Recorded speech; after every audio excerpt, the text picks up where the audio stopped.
Hello guys, welcome back to my channel. இன்றைக்கி நம்ம என்ன வீடியோ பார்க்க போகிறோம் அப்படின்னு பார்த்தீங்கன்னா, உதரிங் ஹைட்ஸ் அப்படிங்கிற நாவல் தான் பார்க்க போகிறோம். இதை யார் எழுதியிருக்காங்கன்னு பார்த்தீங்கன்னா, எமிலி பிரான்டே எழுதியிருக்காங்க. அதோட சம்மரி பார்க்குறதுக்கு முன்னாடி நம்ம சேனல் இது வரைக்கும் சப்ஸ்கிரைப் பண்ணாதவங்க மறக்காமல் சப்ஸ்கிரைப் பண்ணிக்கோங்க. பக்கத்தில் உள்ள பெல் ஐக்கானையும் கிளிக் பண்ணிக்கோங்க. சம்மரி பார்க்குறதுக்கு முன்னாடி ஒரு குட்டி ஆத்தர் இன்ட்ரோ பார்த்துடலாம். நம்மளோட ஆத்தரோட ஃபுல் நேம் என்ன அப்படின்னா எமிலி பிரான்டே தான். ஃபஸ்ட்டு வந்து அவங்க எப்போ பிறந்திருக்கிறாங்க அப்படின்னா 30th ஜூலை 1818 வந்து பிறந்திருக்கிறாங்க. இவங்க வந்து ஒரு இங்கிலீஷ் நாவலிஸ்ட் அண்ட் பொயட்டும் கூட. இவங்களோட 30வது வயசுலேயே வந்து அவங்க இறந்துருப்பாங்க.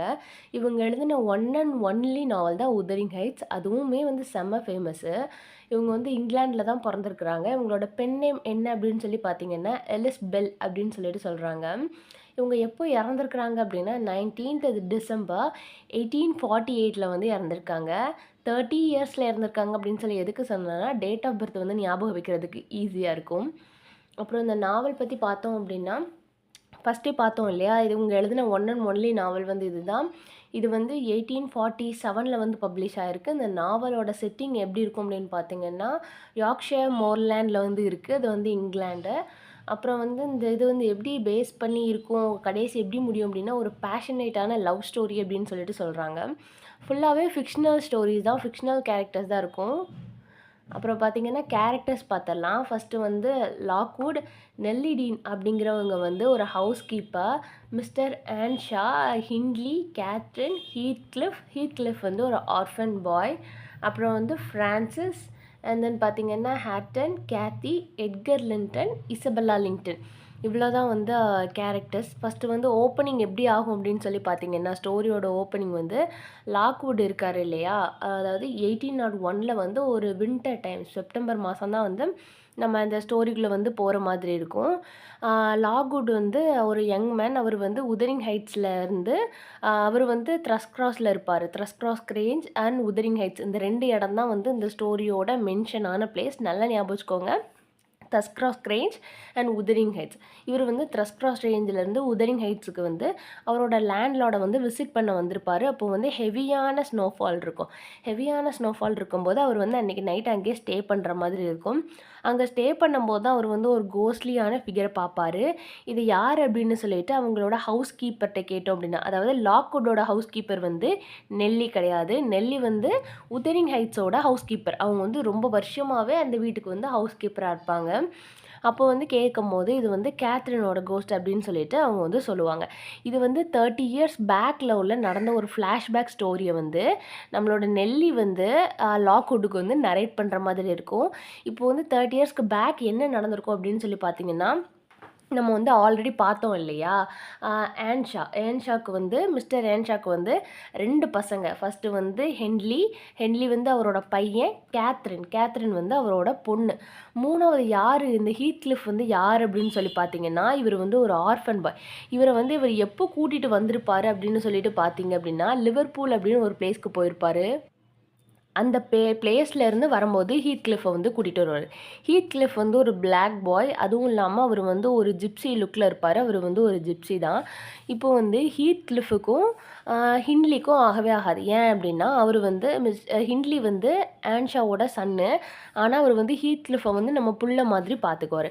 அவரோட நிஜமான சன்னு மாதிரி அவர் வந்து பார்த்துக்குவார். ஆனால் கேத்ரினுக்கும் ஹீத்க்ளிஃப்க்கு வந்து செட் ஆயிரும். இவங்க வந்து 2 பேருமே வந்து ரொம்பவே லவ்லியான ஃப்ரெண்ட்ஸாக இருப்பாங்க. ஹீத்க்ளிஃப்க்கு வந்து கேத்ரின் அப்படின்னா ரொம்பவே பிடிக்கும். 2 பேருமே டேக் கேர் பண்ணி வந்து விளையாண்டுட்டே இருப்பாங்க. ஹிண்ட்லி வந்து என்ன பண்ணுவார் அப்படின்னா, அவர் மேலே ஹீத்க்ளிஃப் மேலே வந்து ஒரு க்ரூயாலிட்டி, எப்போவுமே அவன் மேலே கொஞ்சம் கோவமாக நடத்திக்கிட்டே இருப்பாங்க. அதனால் வந்து ஆன்ஷா என்ன பண்ணுவார் அப்படின்னா, அவரை வந்து காலேஜுக்கு அனுப்பி விட்ருவார். கொஞ்சம் தூரத்தில் வந்து ஹாஸ்டலில் ஸ்டே பண்ணுற மாதிரி அவர் வந்து காலேஜுக்கு அனுப்பி விட்டுருவார். இவங்க கேத்ரினும் ஹீத்க்ளிஃபும் வந்து எப்பவுமே மூட்ஸில் வந்து ப்ளே பண்ணுறது, விளையாடுறது, வைக்கிறதா இருக்கும். அப்போ வந்து யார் இறந்துருவாங்க அப்படின்னா மிஸ்ஸஸ் ஆன்ஷா வந்து இறந்துருவாங்க. அதாவது மிஸ்டர் ஆன்ஷாவோட ஒய்ஃப் வந்து இறந்துருவாங்க. இறந்ததுக்கப்புறம் என்ன ஆகும் அப்படின்னு பார்த்தீங்க அப்படின்னா, ஒரு 3 வருஷம் கழித்து வந்து நம்மளோட ஆன்ஷாவுமே இறந்துருவார். அப்புறம் வந்து ஹிண்ட்லி என்ன பண்ணுவார் அப்படின்னா ரிட்டன் வந்து ஹிண்ட்லி வரும்போது அவர் வந்து கல்யாணம் பண்ணிட்டு வருவார். வருவார். அவங்களோட நேம் பார்த்தீங்க அப்படின்னா ஃப்ரான்சிஸ். அவங்கள தான் சொல்லியிருக்கோம் ஃப்ரான்சிஸ். அவங்க நேம் வந்து ஃப்ரான்சிஸ். ஒய்ஃபை வந்து கல்யாணம் பண்ணி இங்கே வந்து கூட்டிகிட்டு வருவார். அப்புறம் என்ன நடக்கும் அப்படின்னு பார்த்தீங்கன்னா, ஹின்லி வந்து இறந்துருவார். ஹின்லி வந்து கல்யாணம் பண்ணி இங்கே கூட்டிகிட்டு வருவார். ஆன்ஷா வந்து அவரை பேம்பர் பண்ணி, அதாவது ஹீத் கிளிஃபை வந்து பேம்பர் பண்ணி வளர்க்குறது வந்து நம்மளோட ஹின்லிக்கு வந்து பிடிக்கவே பிடிக்காது. அவரோட சன்னுக்கு வந்து பிடிக்கவே பிடிக்காது. நம்மளை விட்டுட்டு அவனை வந்து வளர்க்குறாங்க அப்படின்னு சொல்லிட்டு. அதனால் அவர் இறந்ததுக்கப்புறம் ஹீத் கிளிஃபை வந்து என்ன பண்ணுவார் அப்படின்னா, ரொம்பவே என்ன பண்ணுவாருன்னா, ஒரு வேலைக்கார மாதிரி ட்ரீட் பண்ணுறது. இத்தனை நாள் வந்து அவரோட அப்பா இருக்கிற வரைக்கும் ஹீத் கிளிஃபை வந்து ரொம்ப நல்லா ட்ரீட் பண்ணாங்க. இப்போ அவர் இறந்ததுக்கப்புறம் ஹின்லி வந்து ரொம்பவே மோசமாக ட்ரீட் பண்ணுறாரு. ஃபீல்டுலலாம் ஒர்க் பண்ண வைக்கிறது அதே மாதிரி இருக்கும். ஆனாலும் கேத்ரின் கூட வந்து ஹீத் கிளிஃப் வந்து க்ளோஸாக தான் இருக்கார். ஒரு நைட்டு வந்து என்ன பண்ண போவாங்க அப்படின்னா, 2 பேரும் வேண்டர் பண்ண போவாங்க. யார் அப்படின்னா, கேத்ரினும் நம்மளோட ஹீத் கிளிஃபும் வந்து வேண்டர் பண்ணுறதுக்காக த்ரஸ்க்ராஸ் ரேஞ்சுக்கு போவாங்க. உதரிங் ஹைட்ஸ்லேருந்து த்ரஸ்க்ராஸ் ரேஞ்சுக்கு போவாங்க. அப்போ வந்து அங்கே என்ன நடக்கும் அப்படின்னா, நம்மளோட கேத்ரினை வந்து நாய் கடிச்சிரும். அப்போது வந்து அவங்க ஒரு 5 வீக்ஸ் அங்கே ஸ்டே பண்ணுற மாதிரி இருக்கும். அப்போ யாரை மீட் பண்ணுவாங்க அப்படின்னு பார்த்தீங்கன்னா, எட்கர் லிங்டனையும் இசபெல்லா லிங்டனையும் வந்து அங்கே வந்து மீட் பண்ணுவாங்க. அவங்களும் அவங்க வந்து விளையாடிட்டு இருக்கிற ஒரு சில்ட்ரன்ஸ். ஏன்னா அது வந்து 30 இயர்ஸ் பேக்கில் உள்ள ஃப்ளாஷ்பேக் ஸ்டோரி. அப்போ வந்து அவங்களும் அங்கே விளையாடிட்டு இருப்பாங்க. அப்போ வந்து நாய் கடிச்சதுனால வந்து அவங்கள வந்து ஃபோர்ஸ் பண்ணி அங்கே வந்து இருக்க சொல்லிடுவாங்க. அப்போ என்ன பண்ணுவாங்க அப்படின்னா, மிஸ்ஸஸ் லிங்டன் வந்து எட்கர் இசபெல்லாவோட அம்மா. மிஸ்ஸஸ் லிங்டன் வந்து ஒரு ப்ராப்பரான லேடி. கேத்ரினுக்கு வந்து எப்படி இருக்கணும் அப்படின்னு சொல்லிட்டு, ஒரு ப்ராப்பரான லேடினா இப்படி தான் இருக்கணும் அப்படின்னு சொல்லிட்டு கேத்ரினுக்கு வந்து எல்லாமே டீச் பண்ணி அவங்கள வந்து நல்லா பார்த்துக்குவாங்க. கேத்ரினுக்கு வந்து அப்போ என்ன ஆகும் அப்படின்னு பார்த்தீங்கன்னா, எட்கரோட வந்து இன்ஃபேக்சுவேட்டட் ஆயிடுவாங்க. ஒரு லவ் ஆக ஆரம்பிச்சிருவாங்க. அது வந்து யாருக்கு வந்து பிடிக்காது அப்படின்னு பார்த்தீங்கன்னா, ஹீத் கிளிஃப்க்கு வந்து பிடிக்காது. ஏன் அப்படின்னா, இப்போ வந்து எட்கர் வந்துட்டார் அப்படின்னா ஹீத் கிளிஃபை வந்து கேத்ரின் கண்டுக்க மாட்டாங்க இல்லையா. ஹீத் கிளிஃப்க்கு பிடிக்காது. இவங்க வந்து மறுபடியும் த்ரஸ்க்ராஸ்ல இருந்து உதரிங் ஹைட்ஸ்க்கு போயிடுவாங்க. அப்போ அங்கே என்ன நடக்கும் அப்படின்னா, ஃப்ரான்சிஸ் வந்து ப்ரெக்னெண்ட்டாக இருப்பாங்க. ஃப்ரான்சிஸ் அப்படின்னா யார் அப்படின்னு பார்த்தீங்கன்னா, நம்ம ஆல்ரெடி பார்த்த மாதிரி ஹின்லியோட ஒய்ஃப். அவங்க வந்து டெலிவரி பண்ணுவாங்க. என்ன பண்ணுவாங்க அப்படின்னு பார்த்தீங்கன்னா, ஒரு பாய் பேபியை வந்து டெலிவரி பண்ணுவாங்க. அந்த பையனோட பேர் வந்து ஹேர்டன் அப்படின்னு சொல்லிட்டு வச்சுருப்பாங்க. ஹேர்டன் ஹின்லியோட பையன். ஹின்லிக்கும் ஃப்ரான்சிஸ்க்கும் பிறந்த பையன் தான் வந்து யார் அப்படின்னு பார்த்தீங்கன்னா ஹேர்டன். அவங்க வந்து இறந்ததுக்கப்புறம் என்ன பண்ணுவார் அப்படின்னா, நம்ம ஹின்லி வந்து பயங்கரமாக வந்து ஆல்கஹாலுக்கு வந்து அடிக்ட் ஆயிடுவார். இன்னும் கொஞ்சம் கூட க்ரூவலிட்டி ஆயிடுவார் ஹீத் கிளிஃப்க்கு. ஹீத் கிளிஃபை பற்றி எப்போவுமே விரட்டிகிட்டே இருக்கிறது, அவன் மேலே கோவப்பட்டுட்டே இருக்கிறது, இந்த மாதிரி ஆயிரும். அப்புறம் வந்து கேத்ரின் வந்து எட்கரோட வந்து என்கேஜ் ஆயிரும். அவங்களும் கல்யாணம் பண்ணுறதுக்கு ரெடி ஆயிடுவாங்க. அப்போது வந்து ஹீத் கிளிஃபை வந்து ஆல்ரெடி நம்மளோட ஹின்லி வந்து விரட்டிகிட்டே இருக்கார். அதுவும் இல்லாமல் இவர் வந்து இப்போது கேத்ரினுக்கும் என்கேஜ்மெண்ட் ஆகிட்டு மேரேஜ் ஆக போகுது அப்படிங்கிறதும் நம்ம ஹீத் கிளிஃப் வந்து என்ன பண்ணுவார் அப்படின்னா ஓடிட்டு 3 வருஷம் கழித்து வந்து ரிட்டன் ஆகும்போது என்ன ஆகும் அப்படின்னு பார்த்தீங்கன்னா, கேத்ரினுக்கும் எட்கருக்கும் மேரேஜ் ஆகிருக்கும். அதனால் இவர் என்ன பண்ணுவார் அப்படின்னா, இவரை யாரெல்லாம் வந்து ராங்காக ட்ரீட் பண்ணாங்களோ, இவர் வந்து ஒரி பண்ண வச்சாங்களோ அவங்கள எல்லாத்தையுமே ரிவெஞ்ச் பண்ணணும் அப்படின்னு சொல்லிட்டு ஒரு மைண்ட் செட்டில் வந்து ஹீத் கிளிஃப் வந்து வந்திருப்பார். இந்த 3 வருஷத்தில் அவருக்கு வந்து ஒரு மிஸ்டீரியஸான வெல்த்து, பயங்கரமாக வந்து நிறைய பைசா இருக்கும், வெல்த்தான ஒரு பர்சனை வந்து திரும்பி வருவார். அப்போது வந்து அவர் என்ன பண்ணுவார் அப்படின்னா, ஹின்லிக்கு வந்து அவர் குடிக்கிறதுக்கு வந்து நிறைய பைசா கொடுப்பார். கொடுத்து அவரோட கடனை வந்து இன்னும் கொஞ்சம் கொஞ்சம் கூட கூட்டி விட்டுருவார். ஹின்லி வந்து ஒரு நாள் என்ன பண்ணுவார் அப்படின்னா, ஹின்லி வந்து இறந்துருவார். அப்போ ஹீத் கிளிஃப் வந்து அடுத்தது இசபெல்லா லிங்டனை வந்து மேரேஜ் பண்ணிக்குவாங்க. இசபெல்லா வந்து யார் அப்படின்னு தெரியுதா? த்ரஸ்க்ராஸில் வந்து எட்கர் லிங்டன், இசபெல்லா லிங்டன் அப்படின்னு சொல்லி பார்த்தோம் இல்லையா. எட்கரை வந்து கேத்ரின் மேரேஜ் பண்ணிக்கிறாங்க. இசபெல்லாவை வந்து நம்மளோட வந்து ஹீத் கிளிஃப் மேரேஜ் பண்ணிக்கிறாரு. இசபெல்லாவையுமே அவங்க வந்து என்ன பண்ணுவாங்க அப்படின்னு பார்த்தீங்கன்னா, ரொம்பவே ட்ரீட் தான் பண்ணுவாங்க. இசபெல்லாவையும் வந்து ரொம்பலாம் நல்லாலாம் ட்ரீட் பண்ண மாட்டாங்க. ரொம்பவே ட்ரீட் தான் பண்ணிகிட்ருப்பாங்க. அப்புறம் கேத்ரினுக்கு வந்து ஒரு நாள் உடம்பு சரியில்லாமல் வரும். அப்போ வந்து அவங்க ப்ரெக்னெண்ட்டாக இருப்பாங்க.